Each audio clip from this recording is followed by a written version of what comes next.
नमस्कार दोस्तों, आपके लिए दिल्ली डेवलपमेंट अथॉरिटी DDA से वैकेंसी आई है यंग प्रोफेशनल की और ये लॉ कैंडिडेट के लिए है। ठीक है, इसमें अप्लाई करने के लिए आपको किसी भी एक्सपीरियंस की नीड नहीं है। टोटल नंबर ऑफ वैकेंसी की बात करें तो 30 है। ठीक है, और सैलरी आपको इसमें 50,000 रुपये पर मंथ मिलेगी। एज लिमिट इसमें 30 साल है और पीरियड ऑफ एंगेजमेंट इसमें 1 साल का रखा है इन्होंने, और DDA इसे एक्सटेंड भी कर सकता है आपकी परफॉर्मेंस के बेस पर।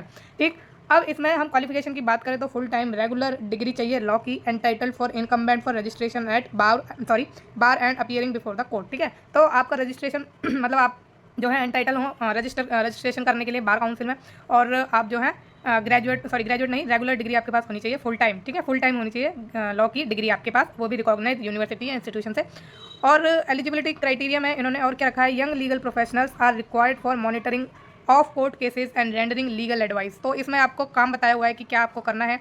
आपको करना है मॉनिटर ऑफ कोर्ट केसेस, ठीक है, और देनी है लीगल एडवाइस, और बाकी चीज़ें इन्होंने अटैच करी है। ये सारी चीज़ें आपको पता चली जाएंगी जब आप काम करेंगे, बाकी आप खुद भी पढ़ सकते हैं अगर आप इंटरेस्टेड हैं। तो आपको जो है वेरियस जो प्रोजेक्ट्स हैं उनके लिए हायर किया जाएगा DDA के जो भी प्रोजेक्ट्स चल रहे हैं। फिर 5% का एनहेंस मिलेगा आपको on base rate, that is propose remuneration will be applicable on the recommendation of HOD concern on the basis of performance.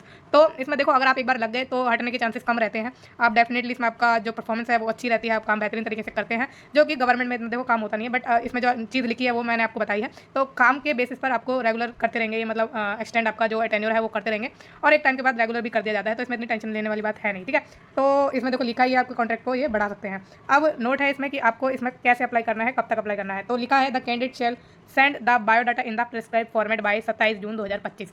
27 June तक आपको बायोडाटा अपना भेज देना है प्रिस्क्राइब फॉर्मेट, जो कि इस PDF में अटैच है।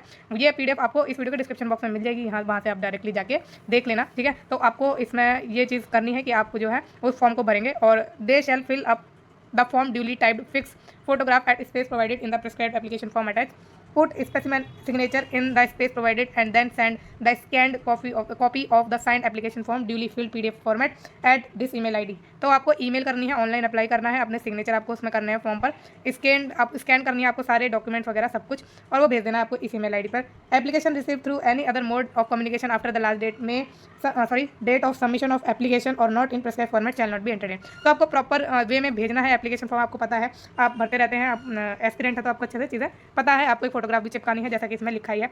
अपने सारे डॉक्यूमेंट होंगे सारे करेक्ट भेजना। ठीक है, बात करें आगे, तो इसमें आपके लिए देखो एक चीज़ इंपॉर्टेंट है कि आपको ईमेल में कोई भी डॉक्यूमेंट नहीं भेजना। ठीक है, वो थोड़ा सा मैंने गलत बता दिया आपको। तो इसमें आपको कोई भी ईमेल नहीं भेजना। आपको क्या करना है, देखो इसमें लिखा है please do not enclose any document while sending the scan copy of the application form at the above email ID जो इन्होंने मेंशन करी है। तो आपको ईमेल ID पे सिर्फ और सिर्फ एप्लीकेशन फॉर्म भेजना है। ठीक है, जो ईमेल ID दी है उस पर आपको क्या भेजना है, एप्लीकेशन फॉर्म भेजना है। The applicant is required to produce the original supporting document at the time of interview if called. तो अगर आपको उस फॉर्म के बेस पर, जो आप एप्लीकेशन फॉर्म भेजेंगे ईमेल ID पर, उस बेस पर अगर आपको शॉर्टलिस्ट किया जाता है, इंटरव्यू के लिए बुलाया जाता है, तो आपको अपने ओरिजिनल सारे सपोर्टिंग डॉक्यूमेंट्स लेके जाने हैं। ठीक है, साथ में उनकी फोटोकॉपी भी कर लेना। तो ये चीज़ आपकी है इंपॉर्टेंट। ये यहाँ पर थोड़ी सी मिस्टेक कर दी, उसके लिए आई एम रियली सॉरी।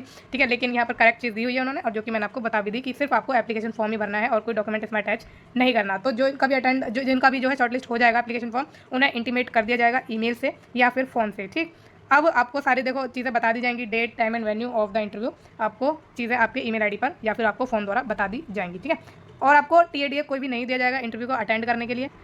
और इसमें एक और चीज़ बता दूं मैं, आप सिर्फ अपने ईमेल ID पर ही वो मत करना, या फ़ोन पर ही डिपेंड मत रहना कि आएगी। आप जो है ऑफिशियल वेबसाइट चेक करते रहना, क्योंकि काफ़ी बार ऐसा होता है कि आपको ईमेल नहीं होता और आपको फॉर्म शॉर्टलिस्ट होता है। तो आपको वेबसाइट पर शॉर्टलिस्ट कैंडिडेट की जो लिस्ट है वो मिल जाएगी। तो आपके लिए बेहतर होगा कि आप जो है DDA वेबसाइट को रेगुलर बेसिस पर चेक करते रहें। ठीक है, तो इसमें सिलेक्शन प्रोसेस तो आप जान ही गए हैं कि वॉक इन इंटरव्यू नहीं, इंटरव्यू है सिर्फ। ठीक है, इंटरव्यू के थ्रू आपका सिलेक्शन होगा, इसमें कोई एग्जाम आपको देना नहीं है।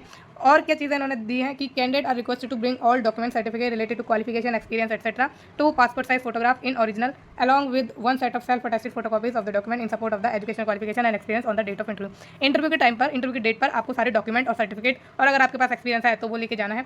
2 फोटोग्राफ लेके जानी है, और आपको एक जो है सेट बना लेना है सारे डॉक्यूमेंट्स एक्सपीरियंस वगैरह का, और उनको सेल्फ अटेस्ट कर लेना है। ठीक है, ये चीज़ें ध्यान रखने वाली हैं कि सेल्फ अटेस्ट कर लेना है चीज़, आपके डॉक्यूमेंट्स वगैरह को, जो भी आपकी फोटोकॉपी है उनको, है ना।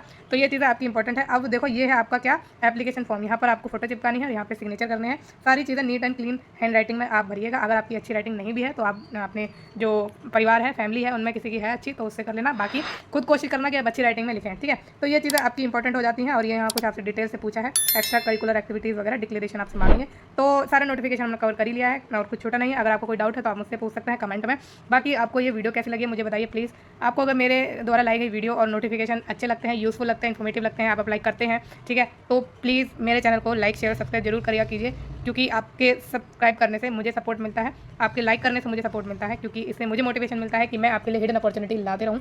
तो थैंक यू सो मच ये वीडियो देखने के लिए, और चैनल को लाइक शेयर सब्सक्राइब करना ना भूलिएगा। Okay bye.